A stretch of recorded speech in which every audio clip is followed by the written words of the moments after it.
Uh, Welcome. My name is Roger Berkowitz. I'm the founder and academic director here at the Hannah Arendt Center, Bard College. Welcome to the virtual reading group. We're reading Hannah Arendt's book, Men in Dark Times. We're about halfway through the book. And one of the beauties of this book in general, as I've mentioned a few times, is that it is largely based upon essays and speeches Hannah Arendt wrote for a popular audience, and as a result, quite understandable and comprehensible, speaking to a wide audience about major issues and people that she thinks illuminate really important parts of the modern world, Men in Dark Times. This essay on Hermann and Broch is somewhat of an exception. First of all, it was not written for The New Yorker or as a speech. It was written for the introduction to his Gesammelte Werke, his complete works. So it was published in 1955, and it's the introduction to Hermann Broch's collected works. It's thus an academic piece of writing. There's 96 footnotes over about 40 pages. This is not the way Hannah Arendt usually writes. And subjectively, I'll tell you, it's one of the least enjoyable essays of hers to read. Maybe the least enjoyable, in my humble estimation. I did a quick survey of some people before we started today, and I got the impression that that feeling may be shared by some of you. So let me see what I can do to make reading it a little more enjoyable. Hermann Broch, for those of you who don't know him, was born in 1886, died in 1951. He was born Jewish in Austria and to a fairly well-off textile family. He went into the textile trade, but he eventually left it. He converted to Roman Catholicism in 1909. And then he wrote, he got a PhD, I think, in philosophy and mathematics, or studied philosophy and mathematics. And then wrote two books that got a lot of attention. One, The Sleepwalkers, and the other, The Death of Virgil. I should say that Hannah Arendt reviewed both of them in much more interesting, short, and vibrant prose. And I'm going to talk a little bit about the review of The Death of Virgil soon. She met Hermann Broch in 1946 in New York City, 1 year after the publication of The Death of Virgil. Shortly after they met, they exchanged 63 letters in a very quick period of time. They had a lot to talk about. Arendt called Broch's book, The Death of Virgil, quote, the greatest poetic achievement of the age since Kafka's death. She situates it as a book that bridges the sort of modernist nostalgia for the old that she finds in Proust and the sort of prophetic dystopia that she finds in Kafka.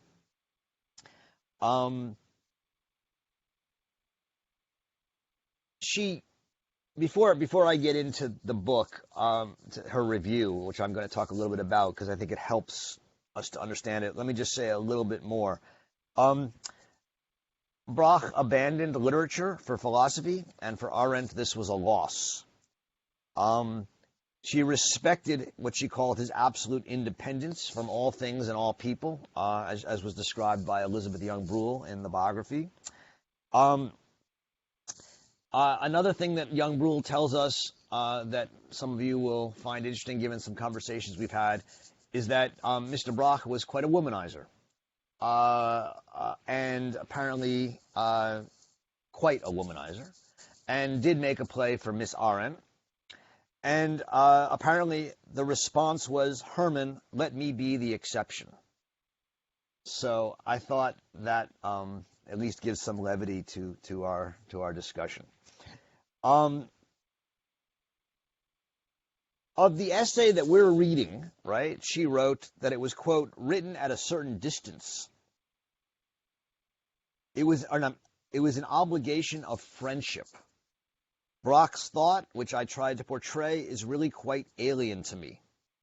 He knew that, and nevertheless trusted my loyalty, which is something particularly for a poet. I did it with the best understanding and conscience I could summon, but I guarded myself against speaking out my true opinion. So, what I want to say as a way to introduce this piece is that Hannah Arendt, as many of you know, and I think we've talked a fair bit about it, and maybe we should talk more about it in this group at some point, friendship was at the very core of her way of living in the world. And she came to love Broch as a friend.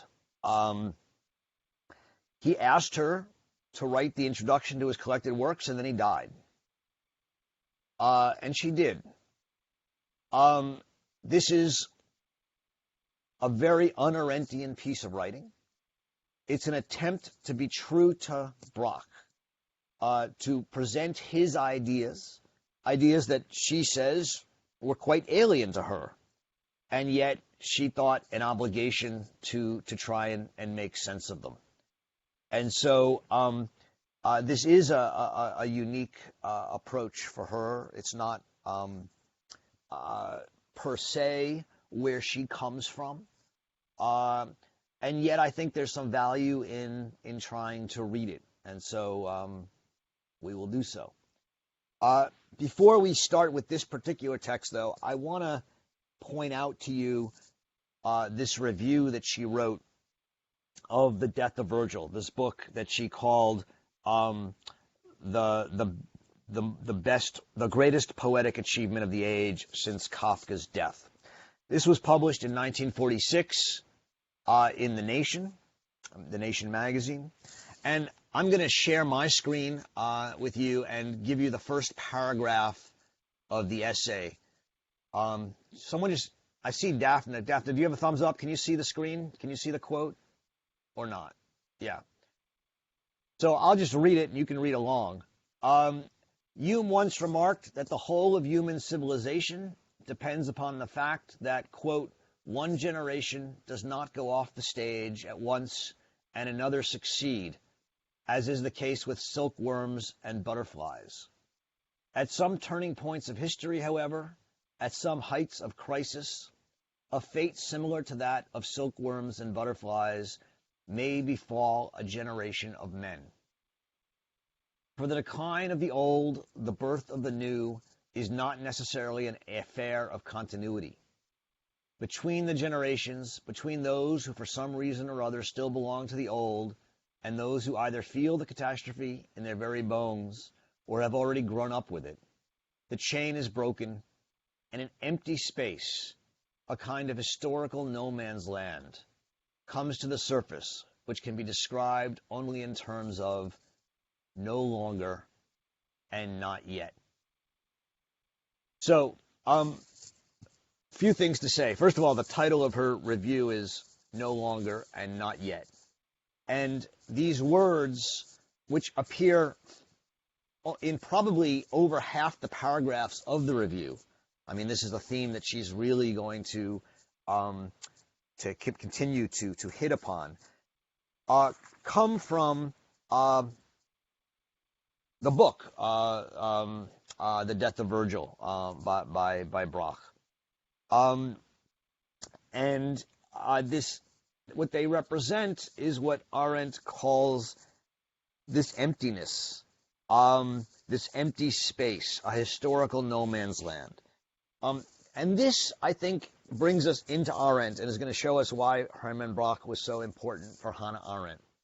I'm going to stop sharing here. For Broch and Arendt, World War I, 1914, and this is something Arendt writes a lot about, was the break. It was a break of tradition, the first break, and it was the end of the old world in many ways. That world, in her reading, doesn't finally break until the Holocaust and totalitarianism, but it begins there. And in Arendt's work, this break has many names, right? The abyss of freedom, between past and future, the gap between past and future, the act of beginning or the foundation. And this no longer and not yet that she takes from Broch is really the beginning of this thinking in her work. It's the beginning also of this idea that she has that there can be new beginnings, new foundations.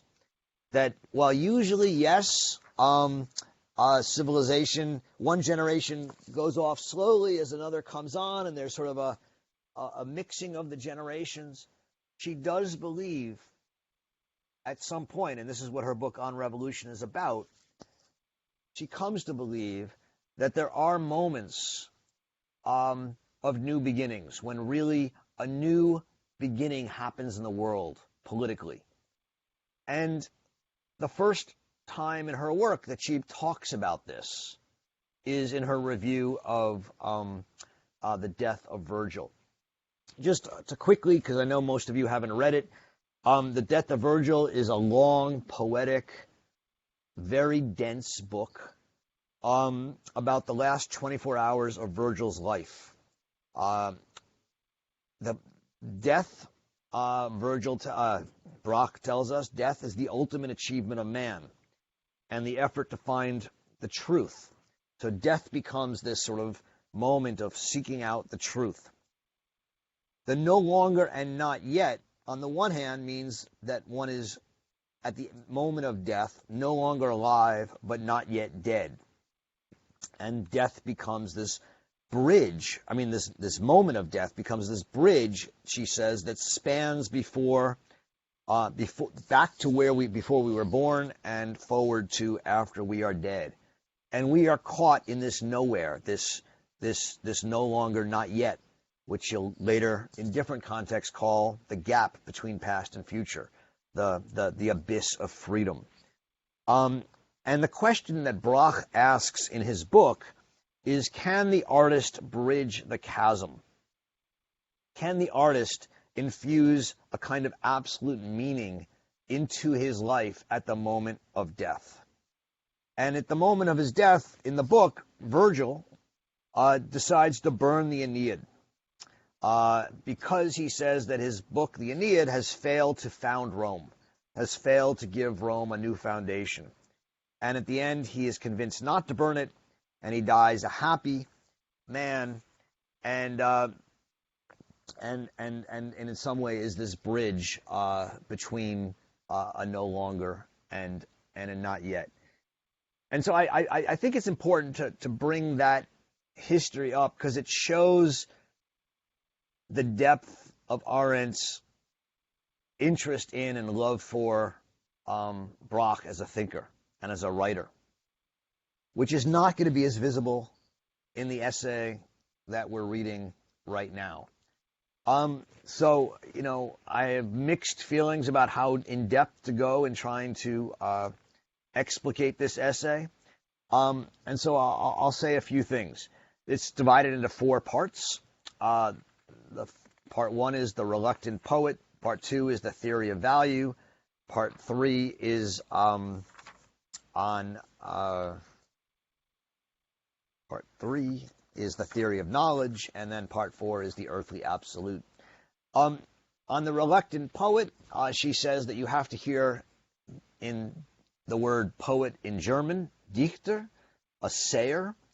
One of the themes of this essay and of her account of Broch is that he was someone who wanted to write a new mythos, a new mythology.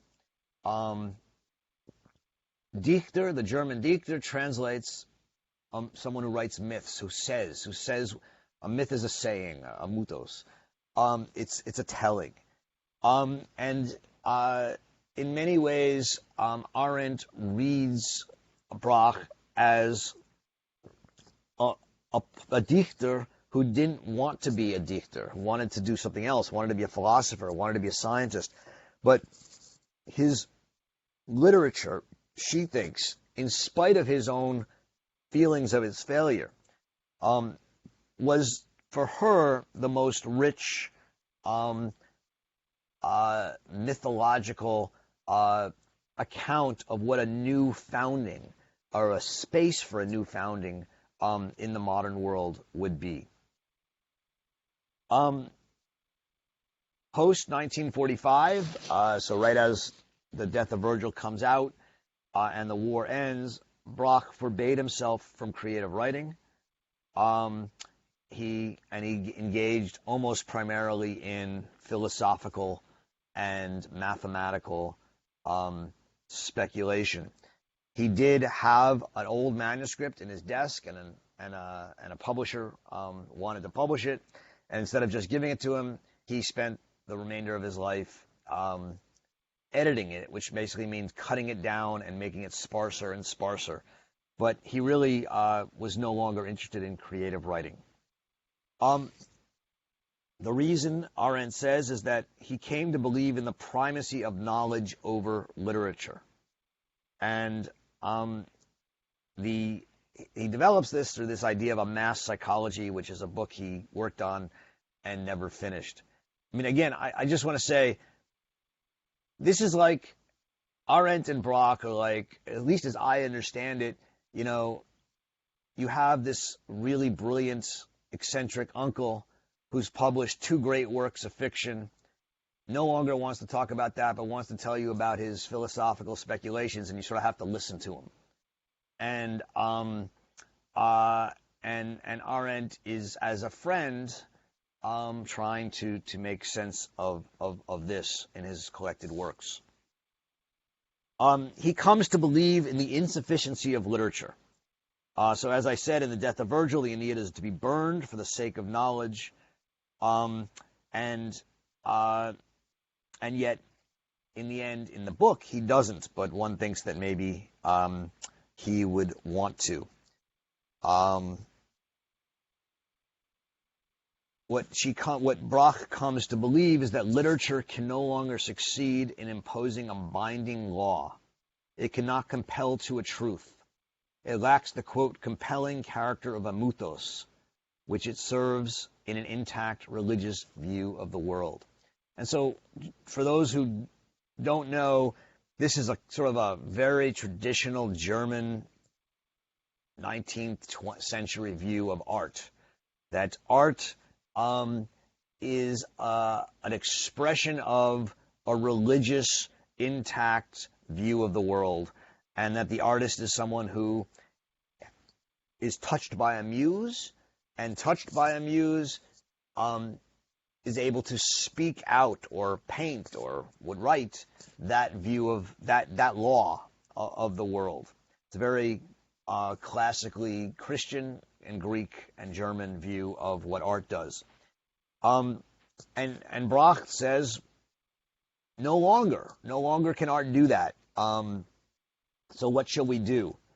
And he says, well, we have to turn away from literature and art and towards logic or logos.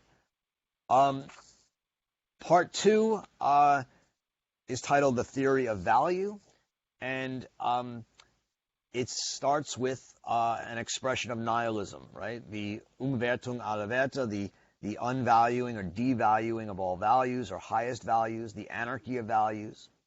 And Broch says that without highest values, without a religious world, without a world that has a highest,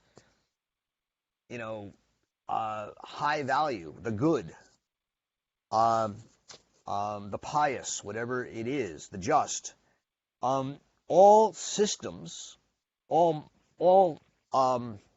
under systems like literature or business or war will tend towards an excessiveness where they will, in a sense, be corrupted by their value being seen as their highest value. So in literature, instead of literature being judged by its goodness, it becomes judged by one criteria only, namely its beauty. And it's transformed into kitsch, something that's cute or beautiful or nice, but has no meaning. The ultimate idolization of beauty for Broch is through people like Hitler, and in the sense that he sees Hitler as a literary figure, who is someone whose politics follows the logic of their own value system, and it has a beautiful consistency. And because it's consistent, enchanted by the consonance of its own system, as Arendt writes on 123, it's seen as beautiful, and we don't judge it for being horrific.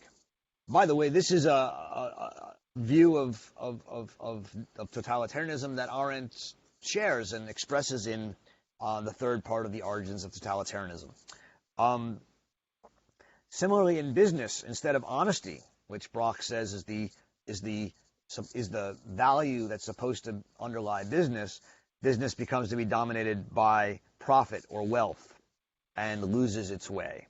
And war, too, instead of a limited war or an ethical war, war becomes total war or mass slaughter. And so all of these corruptions of war, business, literature, art, are part of nihilism, the loss of the highest values. And what becomes the highest value for Broch is death, but as the anti-value, and then what becomes the highest value is life. And this is a very Christian idea in Arendt's reading. It's one she talks a lot about in The Human Condition. The idea of the Christian good tidings, that the ancient world will die, but you will live. That immortality transfers from the world, the collective common world that we were sharing, to my soul. And so the theory of value is about how we lose any kind of highest values and we become corrupted in this way. The third part is the theory of knowledge, and the epigraph of that in a way is, he who succeeds in knowing everything has abolished time and therefore death. So as Broch worries that literature and art can no longer create a new foundation or a new mythos, he says we need to turn away from art and literature and towards knowledge. And the kind of knowledge he wants to turn to is an all-embracing knowledge that leads to what he calls simultaneity, a kind of eternity, one that abolishes death. But such knowledge, he says, also abolishes the anarchy of the world. It allows for a coordination of the world and the ego, and it creates a logical prophecy so that everything in the world is now dominated by logic. You know, there's a lot in here that's quite similar to a kind of cybernetic view of the world, a kind of techno-futurism in Broch, an idea that the only way to found a new world is by creating an artificial intelligence, a system that could fully coordinate all the different anarchy of the world, in which the outrageous is on 128, an all-embracing theory of experience in which the outrageous haphazardness of individual experiences and empirical data is transformed into the self-evident axiomatic certainty and necessity of logical propositions. So there is a kind of techno-futurism in Broch's religious embrace of logos and knowledge. The point, he says, is to see from an eye of God. Again, that's another way of I'm saying artificial intelligence. And that man, he says, is destined to live in such absoluteness. We need a coercive character of logical argumentation, a hope that the idea that the logos will be able to redeem man by the root of science, and that this creates in man an uttermost abstraction, Arendt writes. The final part is this earthly absolute that some of you were asking about before we started. This is sort of the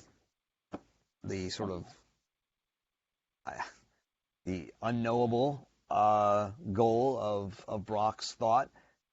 It would be, if you don't mind me being a little bit anachronistic, it would be something like Ray Kurzweil's The Singularity of some sort. A fully encompassing knowledge that, here's the distinction that Broch tries to make, which is why it's an earthly absolute. It's not purely empirical and it's not purely logical. It's the making logical of the earth. By the way, that is actually Kurzweil's claim. His claim is that we can turn all material, the earth and even human beings, into data processors, chips, and we can even make humans be, in a sense, controlled by like a super AI computer. I mean, that's his dream. And I think there's something to this. Again, I'm not going to go to bat on this. I have no interest in Broch personally. But it does seem to me that when Arendt says that his goal is to find a bridge from animal through man to God in his earthly absolutism, that there's something to this kind of technofuturism that we need to think about. So that's an attempt to make some sense of the Broch. As I said, this essay was written somewhat out of a duty of friendship. If any of us have such a friend, we count ourselves lucky. But I'm happy to see what we can make of it and see if there's parts of it that you found interesting. We can also talk about Can I ask a question? Yeah, Daphne, go ahead. For part two, it was just something that you said. I didn't quite catch. You said that immortality transfers from life to the soul. Is that what she says? The concept of immortality transfers from. The concept of immortality transfers from the world to life. So this is a point she makes in The Human Condition, and it comes up a lot in her work. This is her critique of Christianity, which is that what Christianity does is it takes the old ancient concern with the polis, or the world, as a common world. And for the Greeks, for Arendt, and the Romans, the most important thing was the common world, the res publica, the public thing. With Christianity, we lose the absolute focus on the public thing, the polis or the res publica, and we internalize it into the soul. And our immortality, and thus our hope, is no longer about having created a public world that we share with others, but in preserving our soul, our immortal soul. So that's a critique. That's a point Arendt makes in a number of her works. Most, I think, clearly in The Human Condition. And whether she took that from Broch or whether she had thought of that earlier on her own, I don't know. It may have been something I have no way to make that judgment. But this essay is written for a publication in 1955. It's obviously written before that. The Human Condition is published in 1958. So these ideas are clearly percolating in her mind and work at this time. So, I mean, I understand. Look, as I've said, and I've been very clear, this is probably one of the least compelling essays. That said, I've tried to. I hope I've made some, at least some claim for why thinking about Arendt and Broch is important. And I'm wondering where you guys stand, and you can just tell me, no, let's stop. I see there's some stuff in the chat. I can go there. Are there any other questions, or should I start with Tara? Can I ask a question? Yeah, Go ahead. Who's that? Who said that? I can't hear you. Who said? Well, I think. Yeah, go ahead. I do. I think. Okay, thank you. I have a question regarding more about the first part of the essay. Yeah. And maybe I'm reading too much into it. But I wanted to talk about what is the responsibility of the artist. Because I see that Arendt is making a description that Broch is not like a regular poet or novelist, given that he takes into account knowledge and action.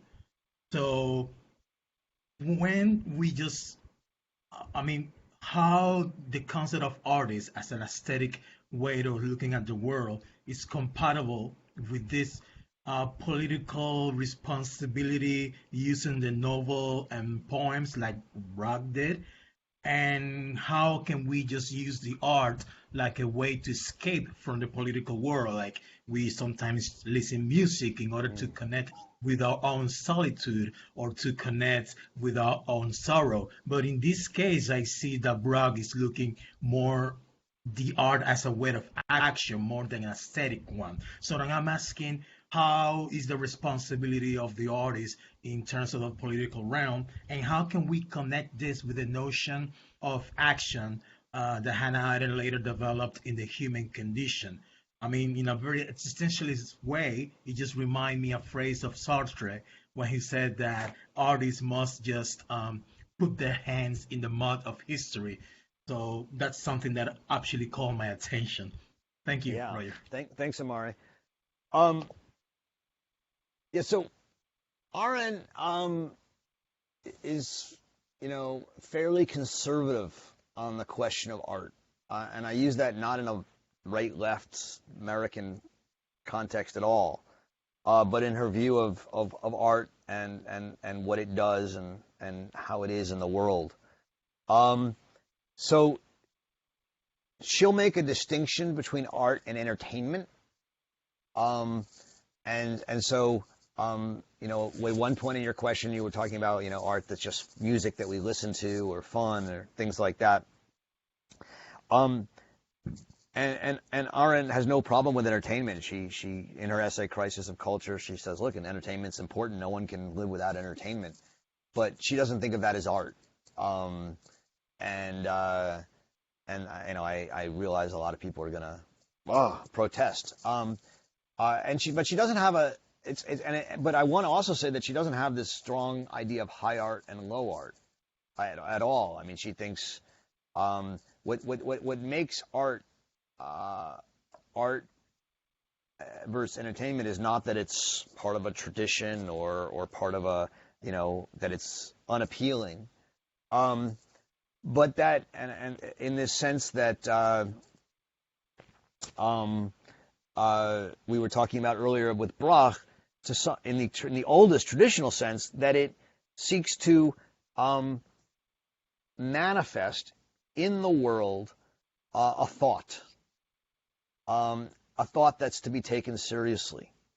Now, in Broch's tradition, Christian art manifests the thought of Christianity, of the Trinity, but there can be many different thoughts that art manifests, and Arendt, there's a reason that the end of the chapter on work and the beginning into the chapter on action in the human condition, the transition is art, because what the work of art does is bring a thought into the world, reify it in the world, thingify it in the world, so that people have to look at it, that thought, and listen to it, take it seriously, and talk about it, and either reject it or start talking about it, and then that art, that thought, becomes part of the world and becomes part of the thought world in which we live and the real world in which we live, the physical world, both.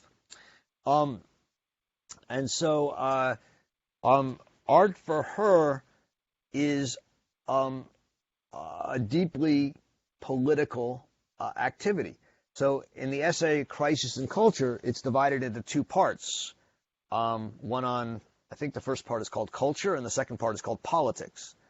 And it's about the focus of art and culture as preserving a culture, and then art as politics, as about acting and changing culture. To come back to the question and to Broch, what she's interested in the part one of this essay is that, in her view, Broch's literature was brilliant art insofar as it was not entertainment. Trust me, if you try and read Broch, it's not entertaining. It was challenging, and it is, but it brought an idea to the fore. Namely, in her view, this no longer and not yet, this idea of the empty space, which she then renames in her work the between past and future.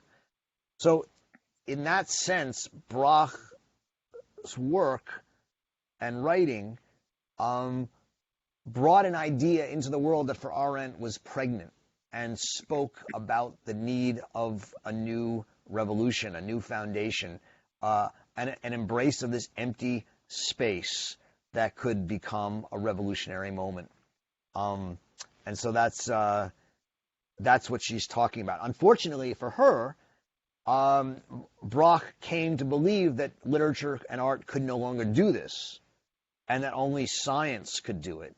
And he abandons literature and turns towards science and this idea of this earthly absolute thing, which drives her and now us crazy. Yeah, go ahead. I was really especially interested in that part. So my profession, I work in artificial intelligence and machine learning, and it's like a field which is quite mathematical, but also like very, very philosophical. And it's really neat because the driving motive for a couple decades was like very Brochian. Like we also wanted to find like the overmind that would be able to regulate everything. And, like in the 80s and 90s, that really stalled out. And so the sort of the modern explosion of how this works, it's just fast. It's like it's very Arendtian.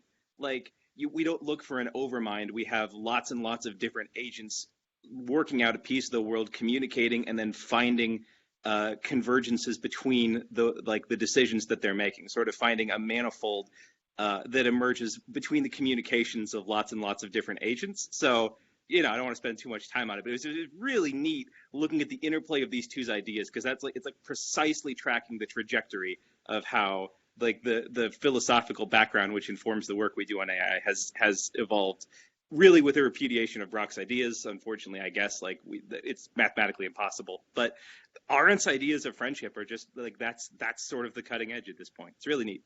So. Yeah, no, I mean, Ben, I certainly, I don't know how much you know, but I had a conference with Ray Kurzweil and Sherry Turkle about 10 years ago, and I published a fair bit on the singularity and AI and Arendt. So it's certainly something I think she was interested in. I think she was scared of it, but also interested in it.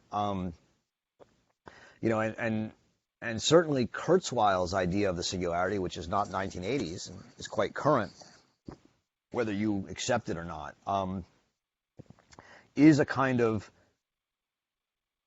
quasi-religious spiritualization of matter through coding that I think is not out of line with what Broch is talking about in this idea of an earthly absolute. But it's kind of a bottom up as opposed to a top down imposition, I suppose, of like a universal system that everyone would accept, right? Like he's looking like maybe in the past it was a religious idea, and so that would be you could do your own thing, but then by default accepted this outside system of values. Now that that's impossible for one reason or another, it has to be found in something that we would agree, which I guess in his mind is just factual, like factual evidence, a scientific kind of view, coding as logical rules that are somehow built into reality that we must accept because they're obviously true or something. I don't know. Yeah, I mean, there's a redemptive vision here. The idea that science will redeem man. Logos will be able to redeem man by the root of science. And the idea that somehow the empirical world is not in opposition to the world of knowledge and logos, but will be infused by it, is where he's after. Again, Can I ask you to straighten something out because I'm very confused?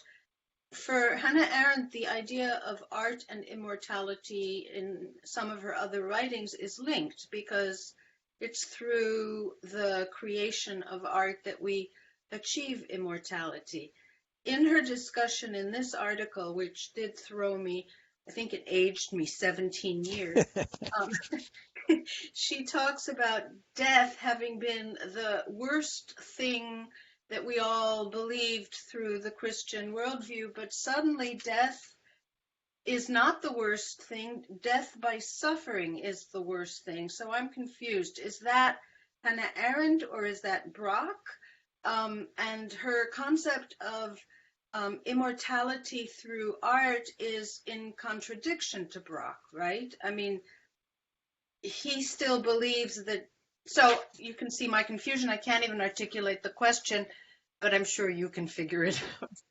well, it strikes me that you've asked two different questions, and I'm not sure how they relate. So maybe I'll answer the two, and you can tell me if they relate. On the question of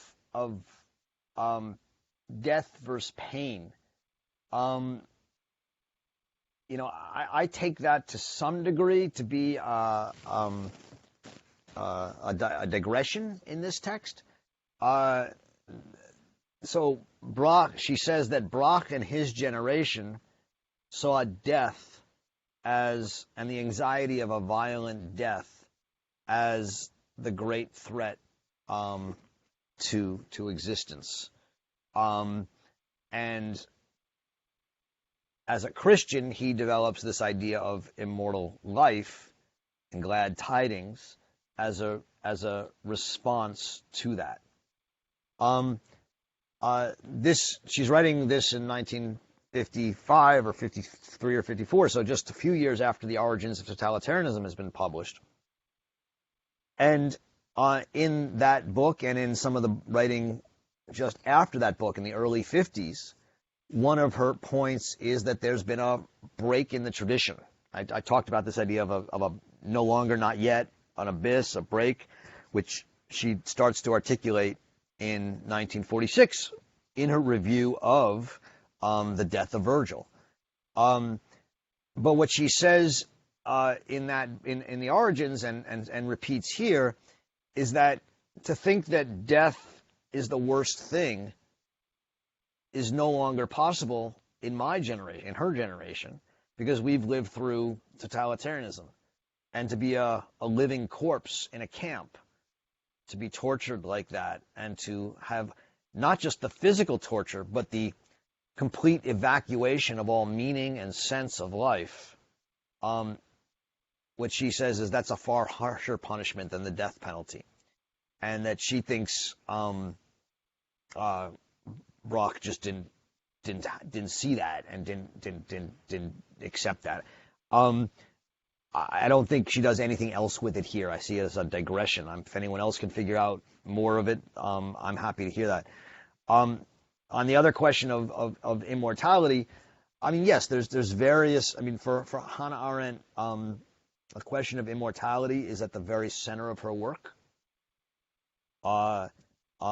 She thinks of man as not his essence per se, but one of the defining characteristics of man is being a mortal being. and that mortality leads to a deep wound, a deep pain, and man seeks to remedy that pain in some way. And the Greeks imagined that through the creation of a public world, a polis. Artists can do so by creating works that last and keep their name alive, through generations. Having children can do so insofar as that your name is kept alive for a certain amount of time. The Christian answer to that is to believe in the immortal soul, and thus the idea that you yourself will live forever. And so Arendt thinks that the Christian approach to immortality is unworldly. This is one of the sort of strange lines that she has in the Human Condition, where she says secularism, which most people at least when I was in school, was defined as a worldly philosophy. She thinks of secularism as anti-worldly because it actually, because Christianity had put us into our soul, and secularism puts us into our minds, into our introspection, into our brains, and it actually does not return us to a world, a public world. So I don't know how that fits with the pain, death. I mean, in that you were asking about for the same question, or just two separate questions, Daphne? Oh, I see them as separate. I didn't know, but I didn't know because it's sort of all linked in that chapter, but your explanation was exquisite, and now I can really understand what you were saying before when you said that immortality transfers from the world to the soul. I didn't quite catch what that meant, but now I do. And the problem I had was Hannah Arendt saying this from her, what Margaret said earlier. It's hard to know if this is what Broch is saying or this is what Hannah Arendt is saying, which is her argument perhaps, or where she differs from Broch. But that helped. Thanks. Well, I think on those, Broch, so far as Broch says that death is the highest, death and therefore life are the two highest goals, she certainly differs from Broch. She's a worldly philosopher, whereas he is to some degree interestingly enough, he calls it earthly absolutism, but her critique of that is in one sentence, which I read to you earlier, where she says that it's a man in his uttermost abstraction. That's about as unworldly an idea. So when Hannah Arendt says that, she's not being positive, right? I mean, a man in his absolute abstraction. I have a question about Broch's, and it follows up with this Broch's concept of help that is discussed at the end of the essay. His ultimate question, according to Arendt, is that what then shall we do? And in answer to that question, Arendt discusses his idea of help. Familiar to us from reading Arendt, she distinguishes between acting and thinking on page 147, and between doing and knowing. Doing and knowing are goal-oriented, acting and thinking aren't.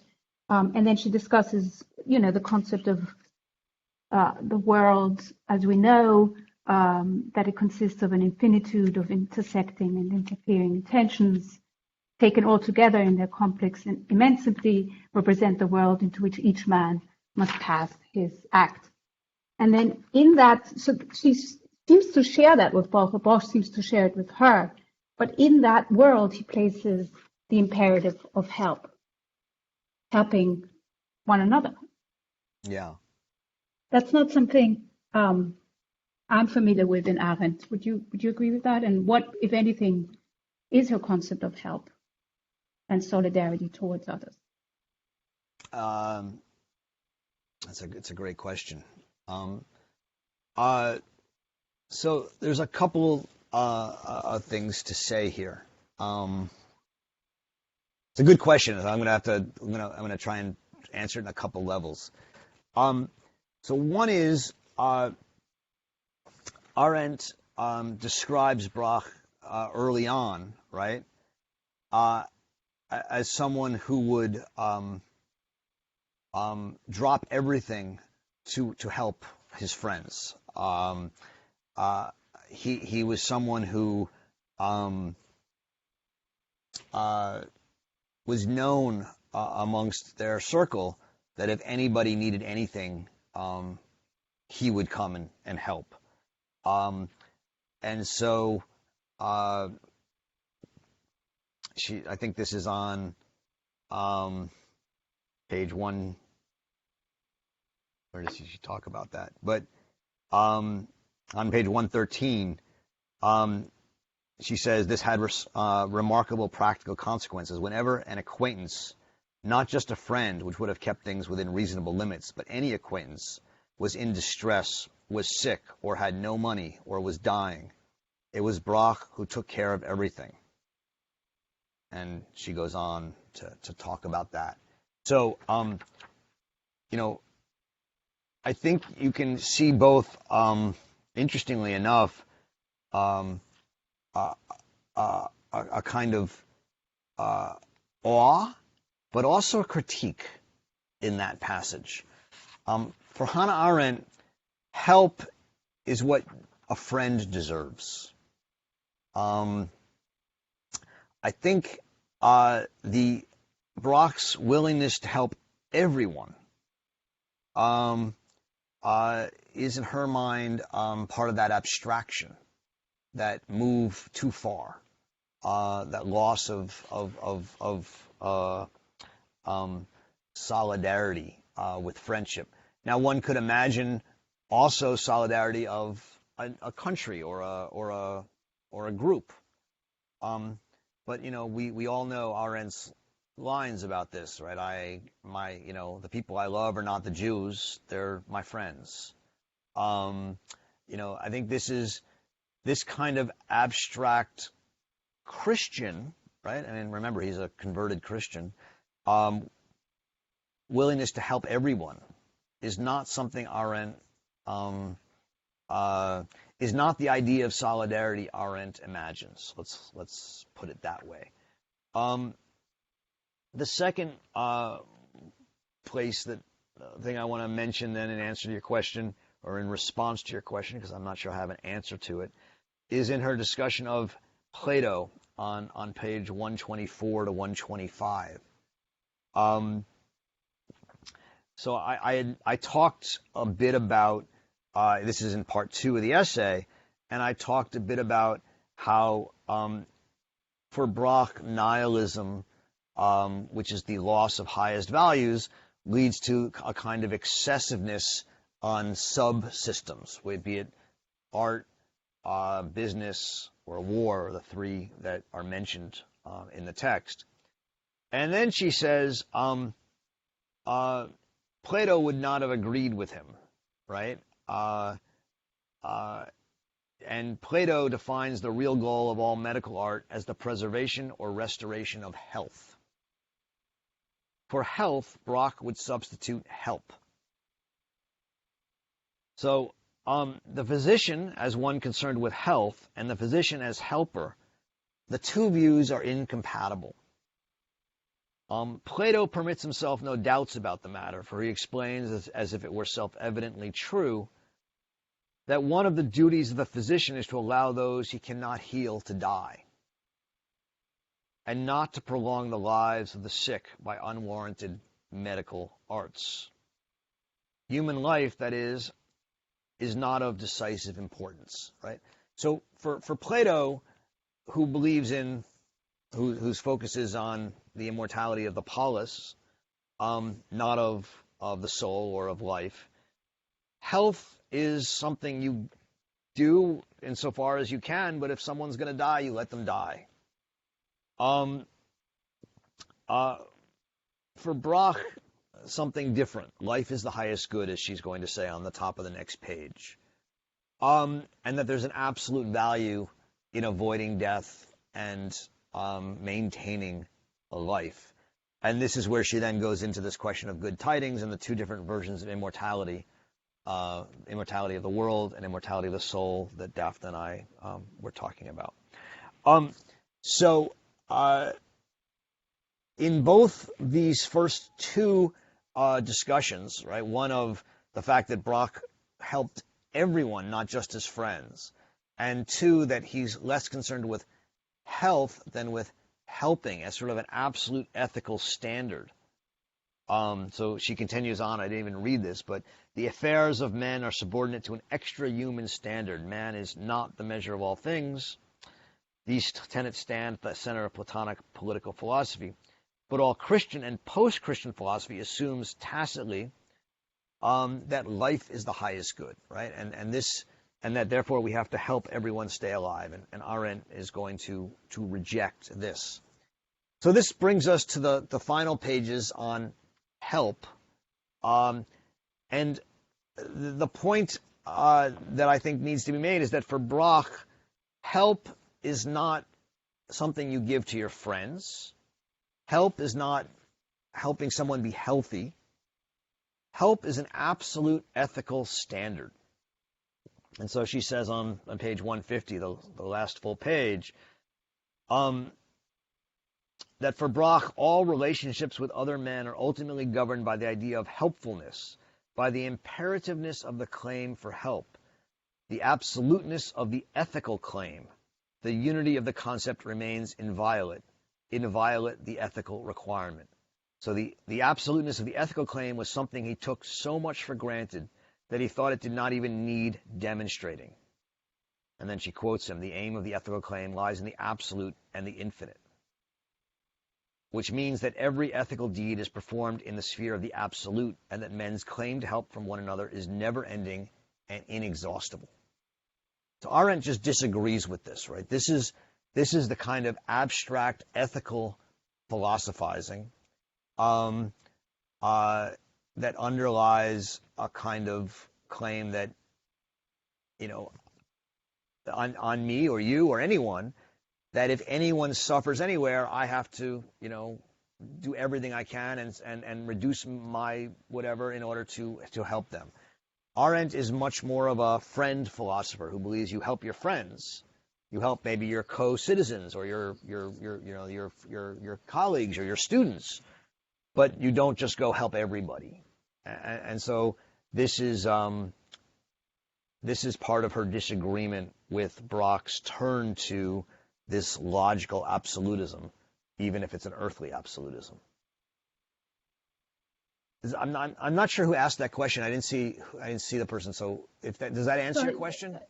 Yes, it does. It does. Thank you so much. In fact, at the second to last page, I agree completely. I think she even says, she goes as far as saying that his subordination of his talents in literature to this cognition, this absoluteness of cognition, may not have been the wisest decision. Right. To subordinate his own talents, which I think she recognized that he had, incredible talents in literature, and that him subordinating those to this more theoretical speculation was maybe absolutely. unnecessary. And as I said earlier, Arendt wrote this essay out of a loyalty to a friend, right? He asked her to write this introduction. She did, and as she said elsewhere, I didn't really want to. I don't really like what he's saying, but she felt a need as a friend to do it, to help him, right? To speak that language. And she did. But clearly she also gives signposts of where she,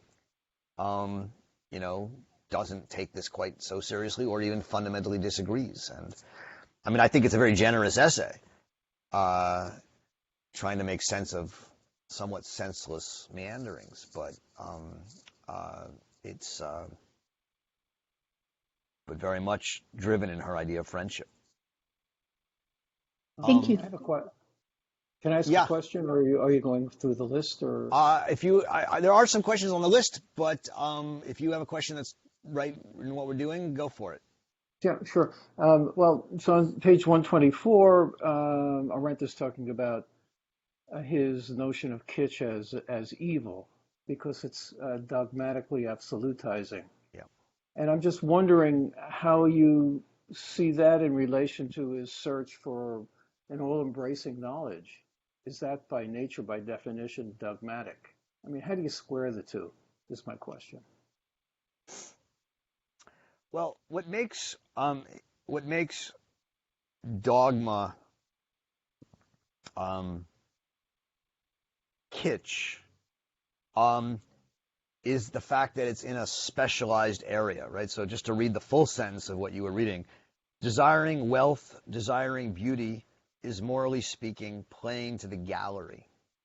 Aesthetically speaking, it is kitsch. And in the sense of the value theory, it is a dogmatic absolutizing of a special area.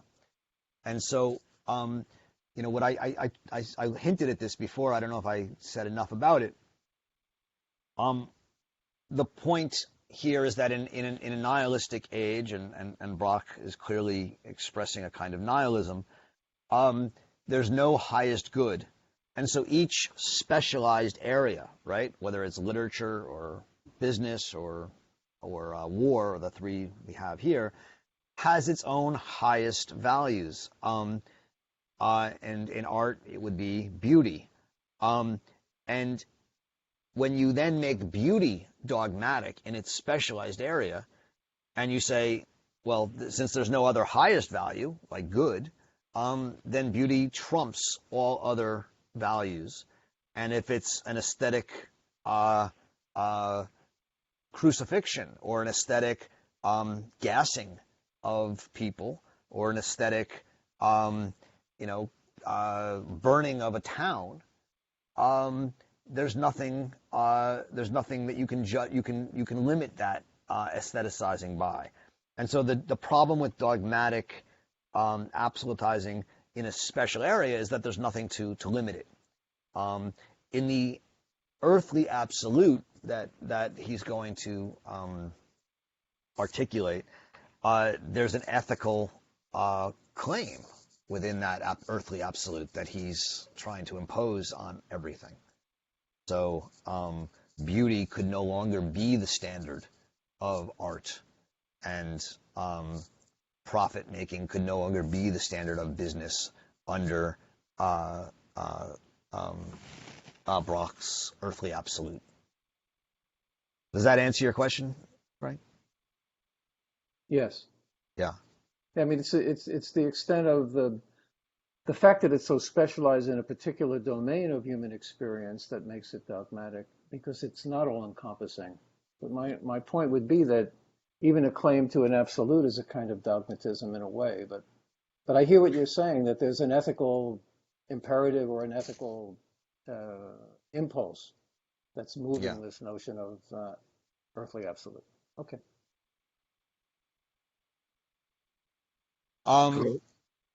Yeah. Hi, John. Hey, how are you? I'm looking at Broch as really a truly tragic figure in a way. He is. He's very tragic. And I think Arendt draws the irony that for all his, and I'm not sure if I have this right, but in all his completeness, he was full of contradictions or complexities. And what I see with the whole dogmatic thing is he's relational, and his absolutism doesn't go to dogma or belief, but to ethics and behavior.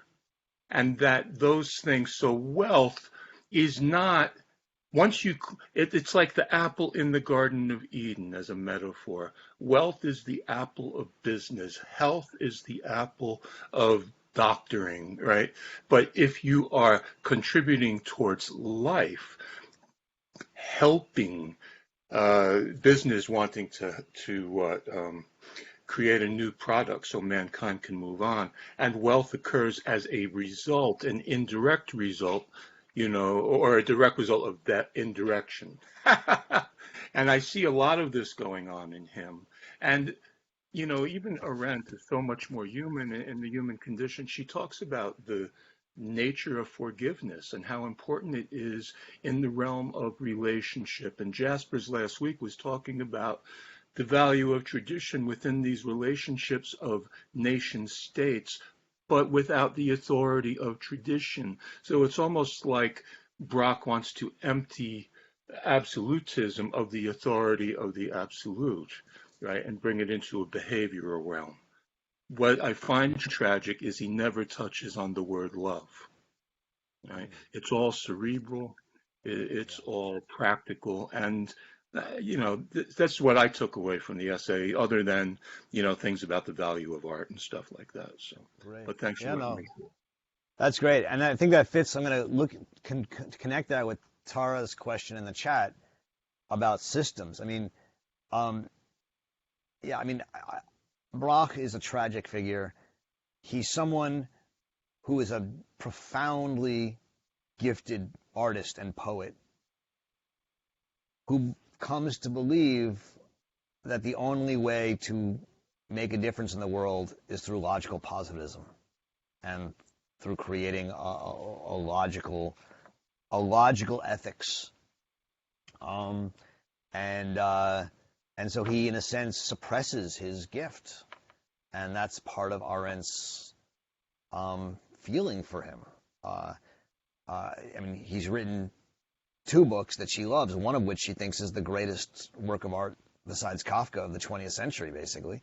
And obviously had an enormous impact on her. But yes, I mean, I think as a friend, she sees him as a tragic figure. And I think, part of this is that he comes to believe in the need for systems. And this is Tara's question. And one of the things that's at the very heart of Arendt's is she's not a systematic thinker. And so, Tara, why? Well, they were different, and she wrote this about him trying to do justice to her friend, who she saw as a brilliant poet who somehow became convinced that poetry couldn't do what it needed to do, and so he had to turn to systematic philosophy. If I could just say something about that. She's also incredibly tender with him in that she insists that he's actually not conflicted, right? Isn't that her assertion at the beginning of the essay? Well, That he's changed. I some, mean, he goes through a change after, what she says is the death of Virgil, is on page 118. He succeeded in the death of Virgil in transforming the novel form, in spite of its inherently specious or naturalistic tendencies, into authentic poetry. So that would be like, oh, he did it. And then she has a dash. And therefore had demonstrated by this example the insufficiency of poetry as such. I mean, she's saying, he demonstrated the insufficiency of poetry. Whether that's how she read it or that's how he read it, I think it's more him. Yes, yeah. She definitely seems to. She did him a huge favor. I feel like very few people could have even presented this material in a compelling way, in writing this introduction in that regard, in taking up his ideas so seriously. I mean, I'm not saying they're not great ideas, but she did she communicated them. She even says for him, language was not about communication, right? But she attempts to communicate these ideas, at least his philosophical ones. So I would just say that. Yeah, I mean, I think he was smart to ask her to write it.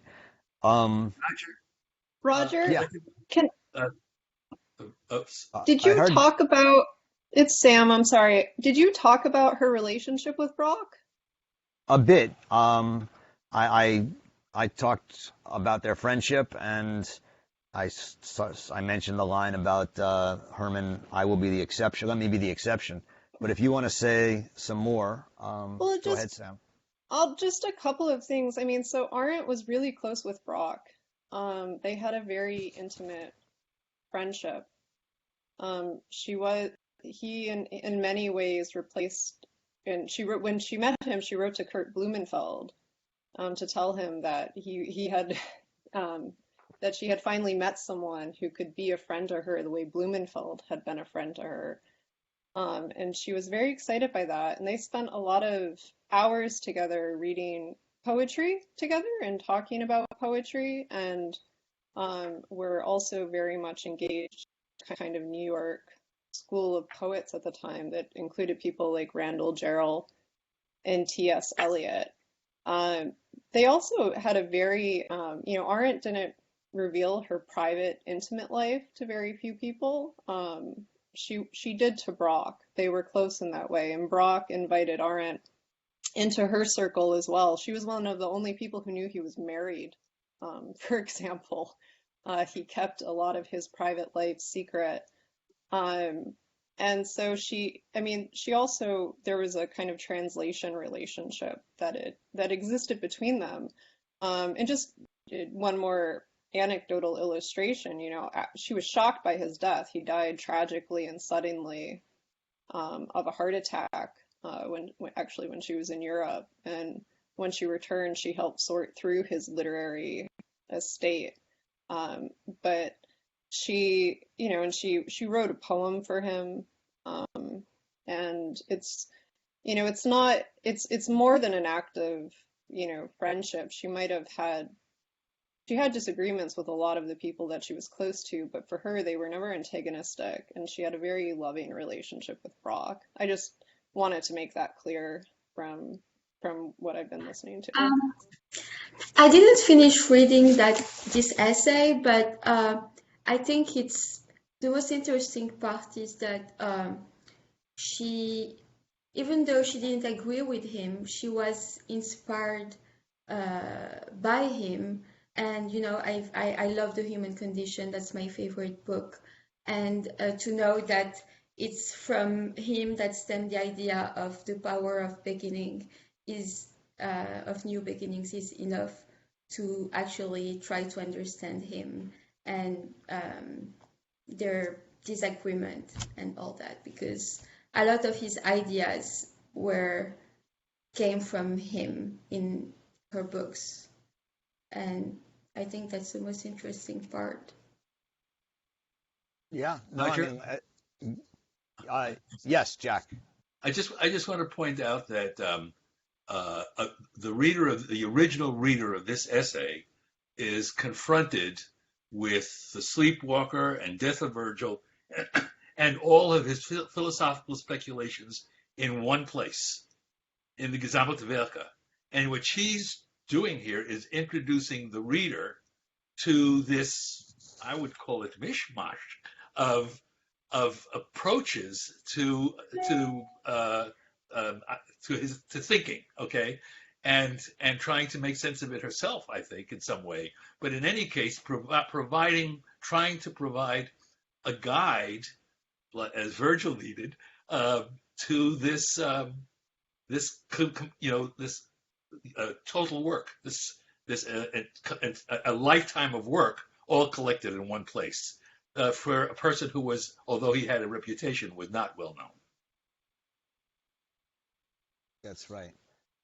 And yes, I think to go back to Zeynep's question or point, there's a lot that she takes from Broch as influence, deeply, and again, mostly this idea of the no longer and not yet, which becomes the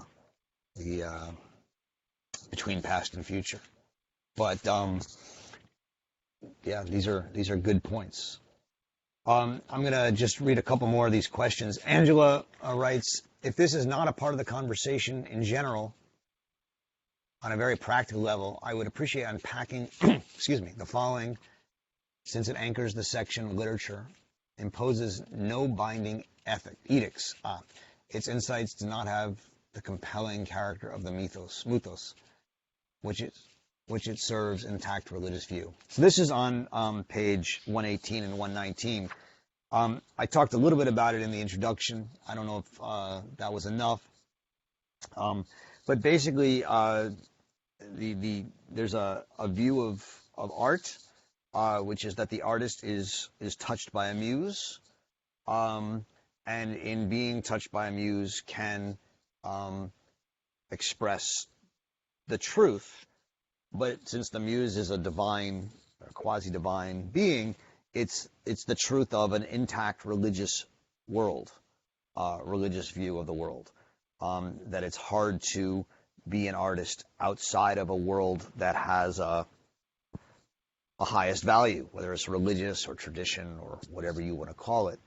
And part of what's going on in this section of the essay is Arendt talking about how for Broch, the lack of such a world, of an intact religious world, is one of the reasons that makes art insufficient to be able to serve that world.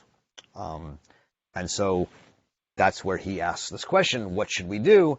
And he says we have to move from literature to a kind of science or logos.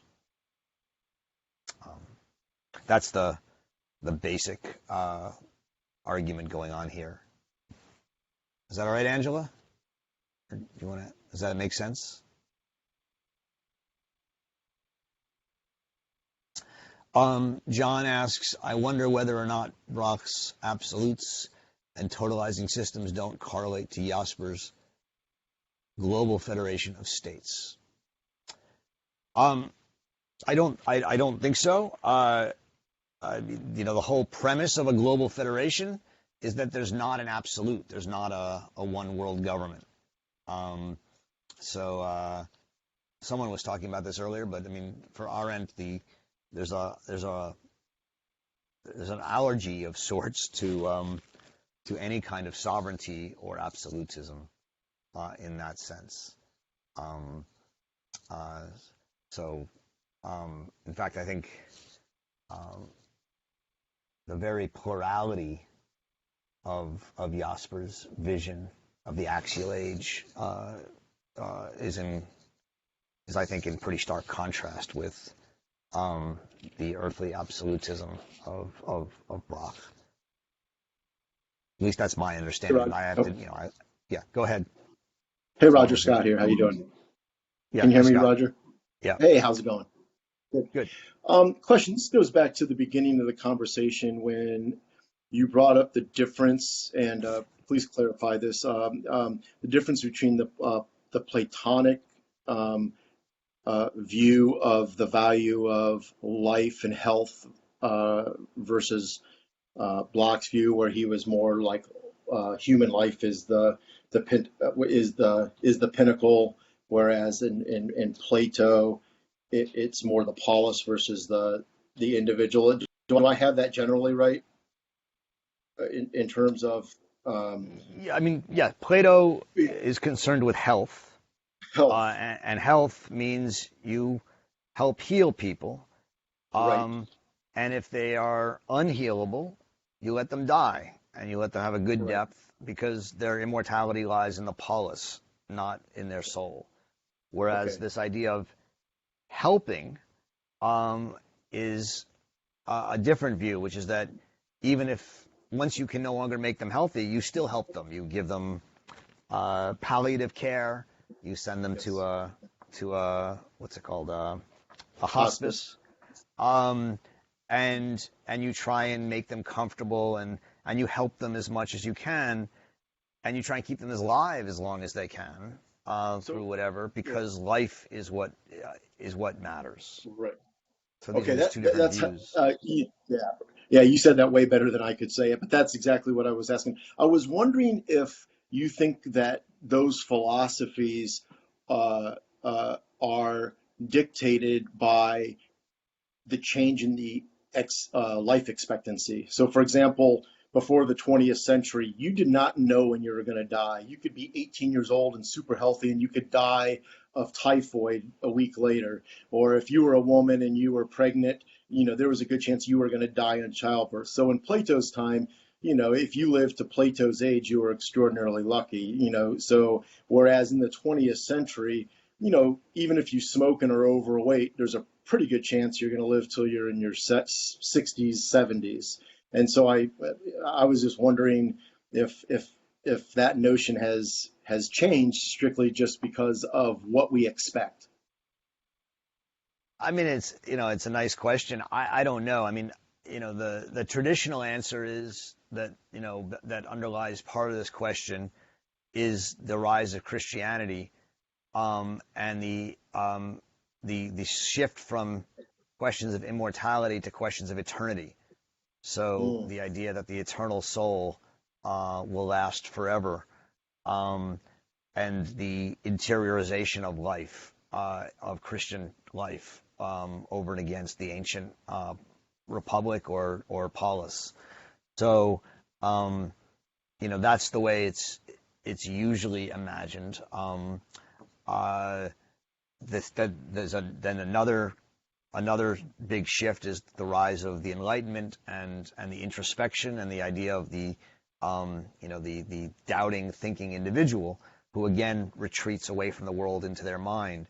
None of this has to do with how long one lives or anything like that. I'm sure we can also point to things like that and show the way they matter.